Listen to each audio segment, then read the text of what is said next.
Hey, what's up? Welcome back din sa ating channel dito sa Bobs TV.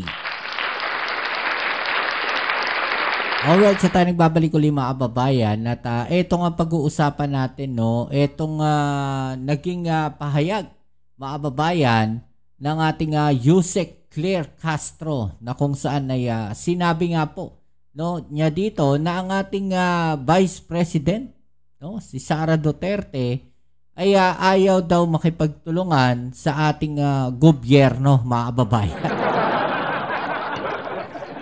Grabe, no? Vice Presidente ka ng Pilipinas. Kung talagang bukang bibig ninyo ay serbisyo para sa taong bayan, bakit ayaw ninyong makipagtulungan sa ating gobyerno? How ironic na sinasabi ninyo, no, na walang pondo ang inyong mga proyekto. 'Di ba? Pero may pondo naman binigay sa ano, 'di ba? OVP. Pero sinasabi nila na yung ibang proyekto raw nila ay hindi gumagalaw kasi wala nga daw pong pondo. Pero makikita natin mga kababayan laging nasa abroad, ano. Abay, syempre, didepensa yung mga alagad niyan, yung mga DDS niyan na nagtatrabaho yung ating Vice President Sara Duterte. Pero mga kababayan, kung matatandaan ninyo, yung pagta-travel abroad po ng ating Pangulong Bongbong Marcos na naghahanap ng mga investor dati, no, ng mga unang taon, no, yung mga unang times na nakaupo siya sa gobyerno bilang Pangulo ng Pilipinas, ay sinisita rin, no, netong mga DDS na to. Pero ngayon mga kababayan, yung ginagawa ng ating Vice President Sara Duterte, no, na pa-travel abroad at nakikipag-meeting sa mga OFW, no, ay tila nagbubulag-bulagan din sila. Kung sisitahin nyo ang ating Pangulong Bongbong Marcos sa pagta-travel abroad, no, na nakikipag-meeting, naghahanap ng mga investor, no, na mag-i-invest dito sa ating bansa, bakit hindi ninyo sitahin ang ating Vice President, no, na nagta-travel abroad para tignan, no, ang mga OFW? Okay? Mga kababayan, hindi sa sinasabi ko huwag bigyang halaga ang mga OFW. Hindi po yun ang ibig ko sabihin. Ang sinasabi ko po dito is yung usapin ng pagbabiyahe. Diba? Kung yung pagbiyahe ng ating Pangulong Bongbong Marcos ay sinisita nila, bakit yung pagbiyahe ng ating Vice President ay hindi nila sinisita? Kung makitid ang isip ninyo mga kababayan, bibigyan nila ng maling kahulugan itong aking sasabihin. Pero kung titignan ninyo sa konteksto, mga kababayan, yung pagbabiyahe ang sinasabi ko dito. 'Di ba? Dahil sa pagbabiyahe na yan, pera ng taong bayan, no, ang ginagastos po diyan. 'Di ba mga kababayan? At sino pa mga kasama sa pagta-travel na yan? Si Senator Amy Marcos. 'Di ba? Yung sa Malaysia kasama pa si Senator Robin Padilla. 'Di ba? Oh, paano nyo i-explain ngayon yan? Okay, so yan ang ating alamin ngayon at pag-uusapan. Pero syempre bago ang lahat, please don't forget to subscribe, like, share at comment dyan sa comment section. At pa-click na rin ang notification bell para ma-update po kayo sa mga latest video uploads natin. Shoutouts tayo sa mga bago natin subscribers dyan at mga followers, mga babayan. Maraming salamat po sa inyong suporta. No? Okay, sa palaging nandiyan kayo. Okay, so wag na natin patagalin to at umpisahan na natin. No? Panoorin natin tong press conference ng ating Yusek Claire Castro para mas maliwanagan tayo dito mga babayan. Let's go. Puro naman po siguro negatibo ang sasabihin ng Vice Presidente sa pamahalang ito. At totoo yun. Pinatunayan niya na wala siyang balak tumulong sa Pangulo sa anumang issue patungkol sa bansa. Nakakalungkot po yun. Ang impeachment po against Vice President Sara Duterte ay kasama yung confidential funds na sinasabing hindi na raw maipaliwanag ang saan ginastos. Ito si ano to? Po natin na merong nakaambang si Net25 na reporter, mga babayan yung nagtatanong dito, no? Impeachment. si Eden Santos. Against President Ferdinand Marcos din, ang Duterte Youth. Ang sinasabi po, ang Pangulo ay... Ano pa bang aasahan ninyo? Pangalan pa lang, Duterte Youth na. Duterte na. Diba? So, kung ang ating Vice President ay sinampahan ng kaso, no, na impeachment, mga kababayan, no? Yung Duterte Youth na yan, talagang kikilos yan para maidawit din, no, ang ating Pangulong Bongbong Marcos. Ganyan mag-isip yung mga yan diba? Ganyan mag-isip yung mga yan. Damay-damay na. Diba? Para kung sakaling ma-acquit ang ating Vice President sa impeachment, mga kababayan, no? At ang ating Pangulong Bongbong Marcos ay mapagtagumpayan nila, no, na mapa-impeach, di uupo na yung BP natin. Ganun lang kasimple yun. Yun yung logic nun, mga kababayan. Diba? Ginagawa tayong tanga at bobo na itong mga to. Pinakamalaking... Akala siguro ng mga Duterte Youth, hindi natin nakikita o nababasa yung mga kilos at galaw nila. Pero malinaw na malinaw, mga kababayan, no, malinaw pa sa sikat ng araw na yung mga kilos at galaw nila, no, para maiupo ang kanilang Vice President Sara Duterte. Bakit ba atat na atat kayo, no, na maiupo ang ating Vice President bilang presidente? Sige nga, sige nga, pakisagot nga, baka may DDS dyan. No, bakit atat na atat kayo?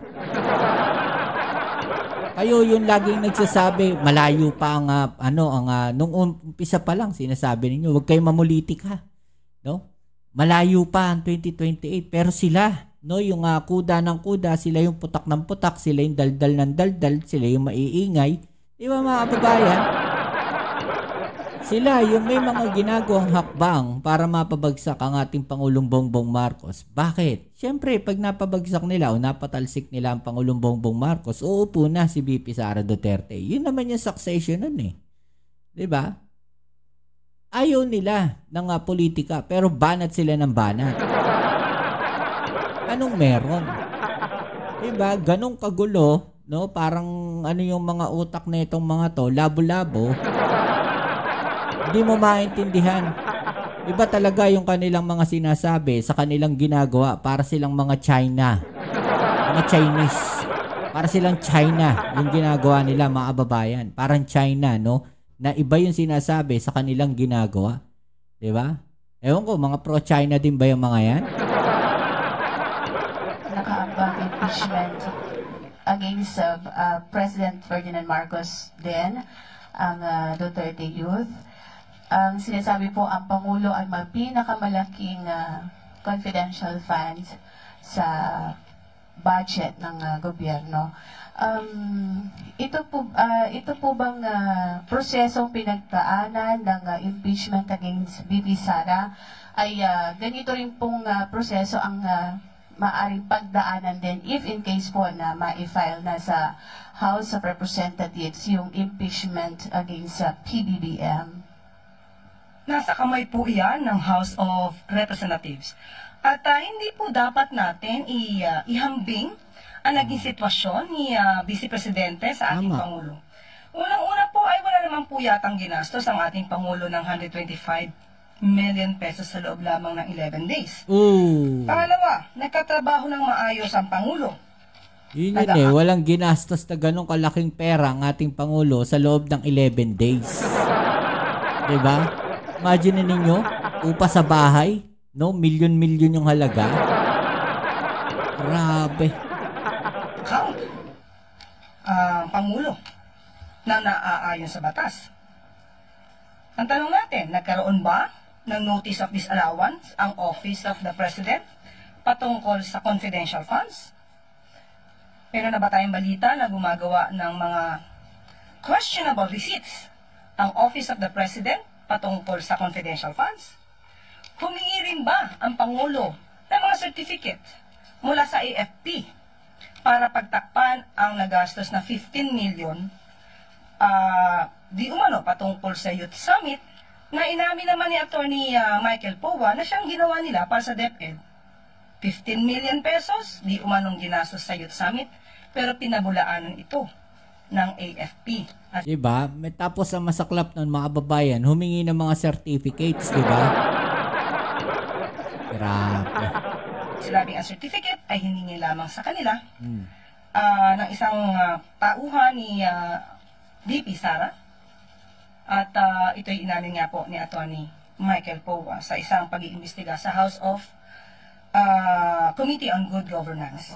Grabe, no? Mapagtakpan lang, di ba? Baka diskarte lang ng ganong kalaking halaga, humingi ng mga certificates, mga babayan. Di ba? Ang tibay. Sabi po ni VP Sara ay kahit nandyan ang impeachment o wala, ang investors' confidence daw po sa ating bayan ay bagsak at yung foreign direct investment sa ating bansa. Kaya wag daw siyang gawing rason kung bakit pangit po yung takbo ng ating ekonomiya. Yan po ang kanyang paniniwala. Kung yan po ang gusto niyang gawing naratibo, wala tayong magagawa. Pero magbase lamang po tayo sa mga dokumento at yung mga natatamasa po natin. Puro naman po siguro negatibo ang sasabihin ng Vice Presidente sa pamahalang ito. At nakita naman at pinatunayan niya na wala siyang balak tumulong sa Pangulo sa anumang issue patungkol sa bansa. Nakakalungkot po yun. Yun ang masakit dun mga babayan eh, di ba? Yun ang masakit dun eh. Vice Presidente ka, ayaw mong tumulong sa ating gobyerno, di ba? Bakit nga ba yung sinasabi nila na bumabagsak yung mga foreign investments dito sa ating bansa? Simple lang yan dahil nakikita magulo yung politika. No, kaya po pwedeng posible na siya din ang masisi mga babayan, yung Vice President dahil involved sila eh. 'Di ba? Sila yung maiingay, sila yung magugulo eh. 'Di ba? Kung nanahimik sila nung umpisa pa lang, lalo na yan dating Pangulong Duterte, kung hindi siya bumanat ng bumanat sa ating Pangulong Bongbong Marcos at talagang ginatungan niya, no? Lalo na itong mga DDS vloggers na to. Hindi magkakaganyan yan. Hiniling niyo yan eh. No, ginusto niyo yan. Kaya nangyari yan. 'Di ba? Alam naman ninyo ang sistema. Kung sino yung nakaupo, dapat hindi niyo kinakalaban. Pero hindi, umpisa pa lang kinalaban na nila. 'Di ba? Edi imbis na maayos ang relasyon, nasira mga babayan. Baka may pangarap talaga, no? May gusto talaga nila na mapatalsik kaagad yung Pangulong Bongbong Marcos, no, para makapwesto na kaagad sila. Siguro ito yung isa sa kinatatakutan nila, yung maitapon siya sa ICC. No, ito analysis ko lang, no, na kaya siguro ganun yung kanilang mga ginagawang hakbang. Baka lang hindi ko sinasabing yun. No, ito lang yung aking opinion na kaya siguro ganun. Gusto nilang mapatalsik kaagad yung Pangulong Bongbong Marcos, yung Pangulo ng Pilipinas, para yung succession, makaupo kaagad yung Vice President. 'Di ba? Dahil nga natatakot sila na baka eto nga yung sa ICC na usapin. Ayan na, nangyari na. So sa kababanat nila, hindi natin masasabi. 'Di ba? Kaya ganyan na nangyari siguro. No? Tira sila ng tire. Ano gagawin natin? Diba? So, tuloy natin. And don't forget to subscribe po pala dito sa isang channel natin, yung Bob's Reaction TV. Nandiyan po yung mga balita, yung mga news updates natin. Nandiyan po mga babayan. Nandiyan po sa ibaba yung link. Subscribe na lang din po siya. Maraming salamat po sa inyong suporta sa lahat ng followers natin. Alright? So, let's go. Tuloy natin to. Ito yung kabuuan mga babayan.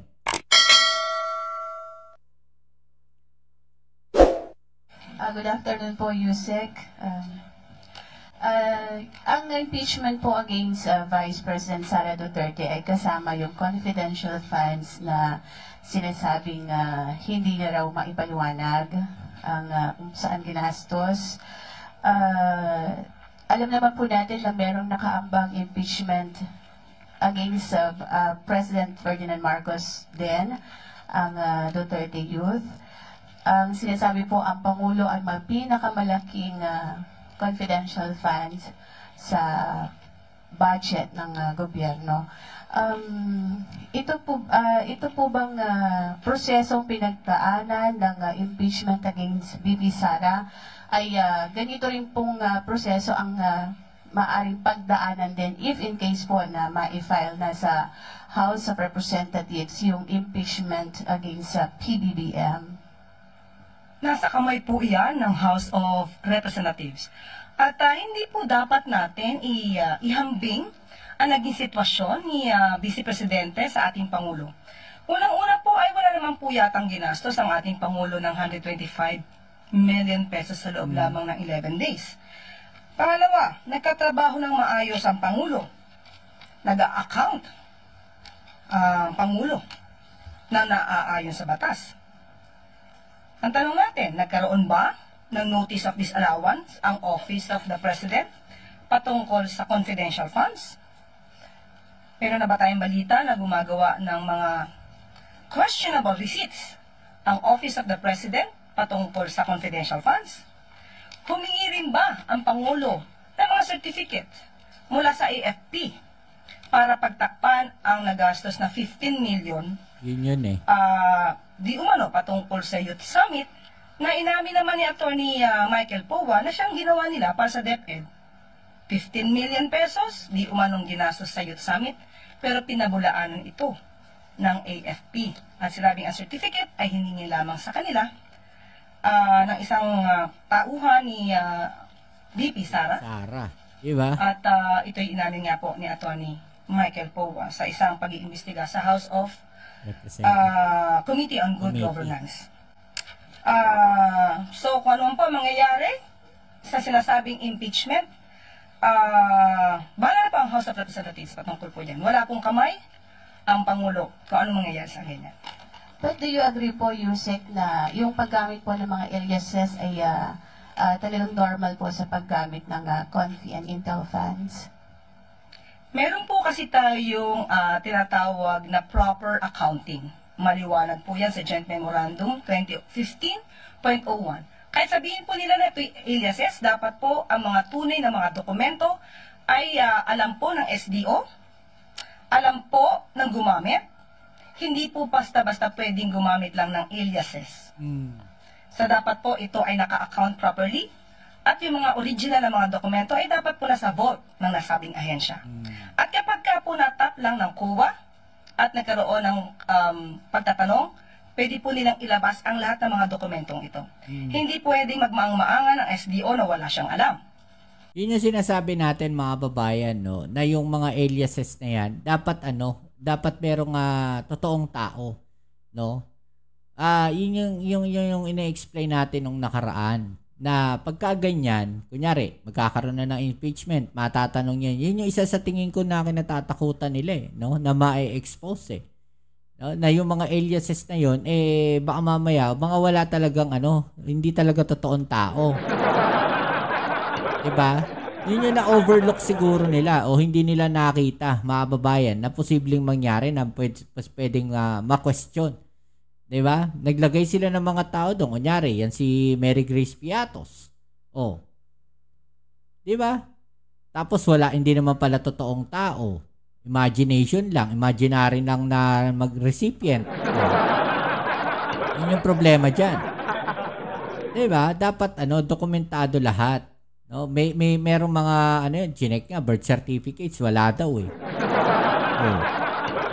Yun yung ina-explain dito ni Yusek Claire, mga babayan, na dapat dokumentado lahat yan kahit may mga aliases yan. May original na pangalan yung mga yan. Hindi naman po pwedeng imaginary lang yung mga recipient na yan. Diba? Pera yung pinag-uusapan dyan, pera ng taong bayan yan. At sa katunayan po ay yung buong halos tao sa DepEd ay walang alam sa paggastos ng confidential funds ng DepEd. Maliban lamang po siguro kay sa Vice Presidente at kay Colonel Achica. Speaking of impeachment, last question ko na lang po. Sabi po ni VP Sara ay kahit nandyan ang impeachment o wala, ang investors' confidence daw po sa ating bayan ay bagsak At yung foreign direct investment Ibang klase talaga magtanong to si Eden Santos no. Talagang may, kung titignan niyo parang merong may something mga kababayan. sa ating bansa. Kaya wag daw siyang gawing Laging double meaning mga kababayan. Kung titignan ninyo maigi. Kung i-analyze niyo yung mga tanong niya, pag nagkamali ka ng sagot, no, ito yung mga typical na mga reporter dati. Ganito magtanong. Pag nagkamali ka ng sagot dito, yari ka talaga. Buti matalino si Yusek Claire. No, alam niya kung paano sasagot. Alam ko dating rin to sa mga radio station din. Nagtatrabaho rin ata siya dati. Para mga commentator din. Parang ganun din. rason kung bakit pangit po yung takbo ng ating ekonomiya. Yan po ang kanyang paniniwala. Kung yan po ang gusto niyang gawing naratibo, wala tayong magagawa. Pero magbase lamang po tayo sa mga dokumento. At yung mga natatamasa po natin.